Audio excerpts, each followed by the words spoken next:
ये चरित्र अद्भुत चरित्र है। हमने बहुत चरित्र पढ़े सुने,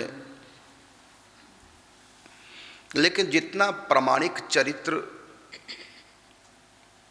एवं शिक्षाप्रद चरित्र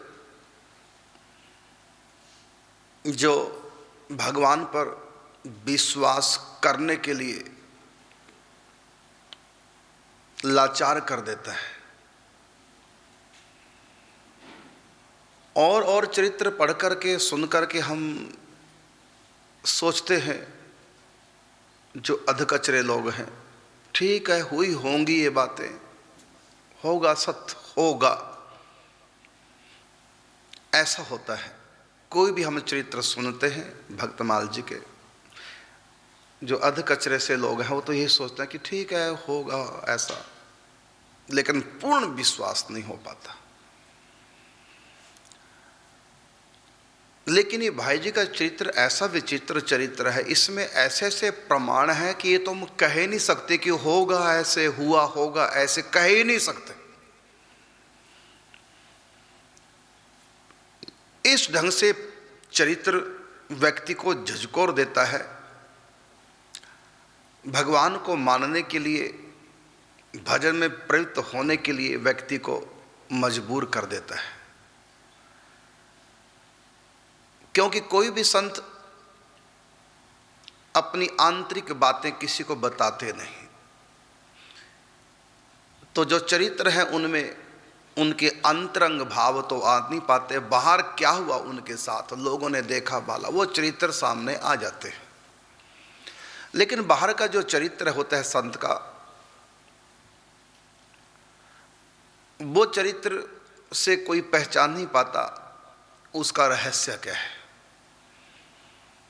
जब तक हम संत को आंतरिक रूप से नहीं जानेंगे तब तक उनके बहिरंग रूप जो वो पहचान नहीं पाएंगे। तो भाई जी का आंतरिक रूप जितना प्रखर रूप से सामने आया उतना औरों के चरित्र नहीं आए। ये मैं अपने अनुभव की बात कहता हूं। जैसी आंख बंद करके संत बैठे चिंतन में, यही कहेंगे भजन कर रहे हैं, लेकिन भीतर क्या चल रहा है ये कोई दूसरा नहीं जान पाता। हाँ, बाहर जो चमत्कारिक घटना घट जाती हैं उनका जिक्र आता है शास्त्रों में, लेकिन अंतर में जो उनके घटना घटती है उसके बारे में अधिक जानकारी प्राय करके हुआ नहीं करते। और चरित्र लिखने वालों ने भी अधिकतर उनका वही चरित्र लिखा जो बाहर प्रकाशित हुआ है। मेरा विश्वास है भाई जी के चरित्र को लेकर के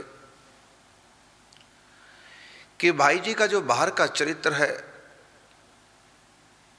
वो तो प्रकाश में जो आया है वो 10% ही आया है, और उनका आंतरिक चरित्र तो आया ही नहीं है।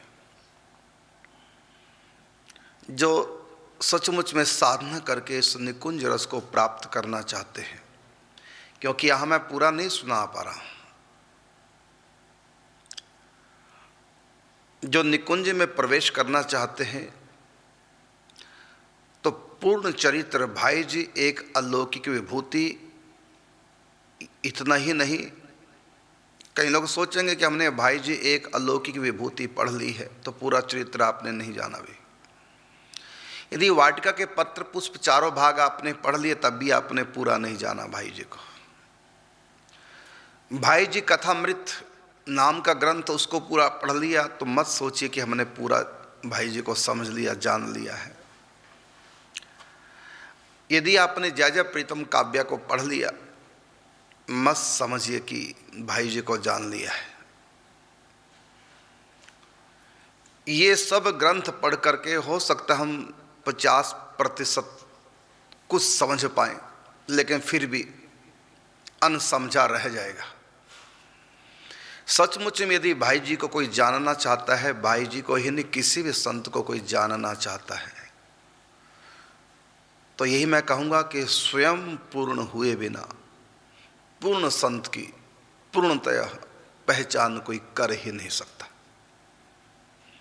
उसके लिए हमको स्वयं उस स्टेज पर पहुंचना पड़ेगा, उस स्तर पर अपने आप को ऊंचे उठाना पड़ेगा, तब ही हम संत को जान पाएंगे।